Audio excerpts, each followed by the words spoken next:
Thank you for tuning in to Zim News Beat TV with Robert Tapfumani. Seguru makadi. Alhamdulillah mkoma robendio Simba. Tinotenda. Seguru misa kwandakaita pandakambouya pano ndakazodzokera ndakati aiwa ndichadzoka. Makanga mati muchidimbu nenyebira pa ndakati aiwa izvi zvinoda kuti ndinyatsodzoka mutigare mutsetsenure dare racho kuti richange rakafamba sei rebira iri. Alright, mkoma robe maita zvakanaka. Tiri kuita bira mwedzi unotevera uyu. Muna March. Tinoti mwedzi uchingopera vhiki rekutanga 1. Vhiki rechi2 ndo ratine bira. Vhiki iri ndiri kuti vanobva kunze vari munomu zvichienderana nerudzi rwemudzimu. Ndaisa mavhiki maviri kuita matare evanhu vane mudzimu.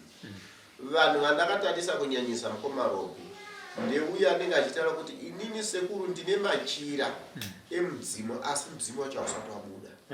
Inini sekuru ndine mudzimu unokuma asi zvaunoreva hazvinzwike. Inini sekuru ndine machira ndakaudzwa nemuprofita kuti ndine manjusu. Inini ndiri kuti manjusu mudzimu wendo uno zvese tabata dare iroro. Ndofunga kumakomo uko kusoroko vane matare emidzimu nemashawe ikoko kunenge kune matare zvizumba zvitatu vane mashawe emadzviti zvichange vachisangana ikoko. Vane mashawe emudzimu unoda kumuka uchiuya anenge kubatanidza kusvika kuvaroti. Right. So tapedza izvozvo mukoma Robert tichati vave vane midzimu emumvura emanjusu ndinokukoka imese kuuya nokuti misi nenguva panenge pachirongwa matare ekuti kana dziri kombi kana dziri motikari dzichienda kumvura kureva kuti mazuva iyayo pamavhiki maviri kunyanyisa wiki yechi2 yekupedzisira iyoyo ichange ine basa zvakanyanyisa. Ndinongotenda kuti kune vamwe vazukuru vanga vachindibvunza kuti sekuru isusu dare remidzimu ramunoda kuita iri hatisi kuda kuti mubvise pfuma, tiri kuda kuti titenge zvinhu zvinodiwa kunyanyisa. Isusu chinhu chiri kudiwa kunyanyisa pamunhu wese munhu ane mudzimu wake anoita dare rake anozviunzira zvinhu kana ingave mamera kana chingave chii zvinoya kudare kunoko. Then tapedza izvozvo machira emidzimu zvichaenderana kuti muno mudare muno mabuda zvichinzi kudii. So matumba iwayo kune matumba evavhimi, kune matumba emhondolo, kune matumba eshumba shanu midzimu muhombe. Saka yese matumba iwayo achange ariko. Saka tiri kuti isusu takavhura nzvimbo yakakurisa stereki yokuti kucharidzwa anagwenyambira, kucharidzwa nziyo, zvese zviri kuitwa zvichange zvichiitwa. Vese vane mashane ekuvhima motongoziva mukoma kuti kana tichiita midzimu yekuvhima yechivanhu chechishona kana chivanhu chipi bute ndo rinenge iri sauti yevavhimi vanhu vachiita matare iwayo. Saka tichange tichiita for 2 weeks kuvamba kwemwedzi unoyu.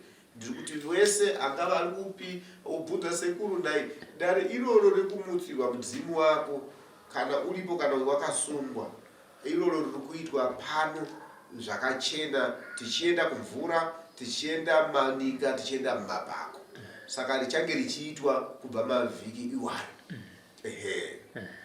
Saka tiri kukoka munhu wese nyangwe angava nawo aona kuti inini ndinenge ndakubayiwa neminzwa mumatare mangu ndoda kuchenurwa.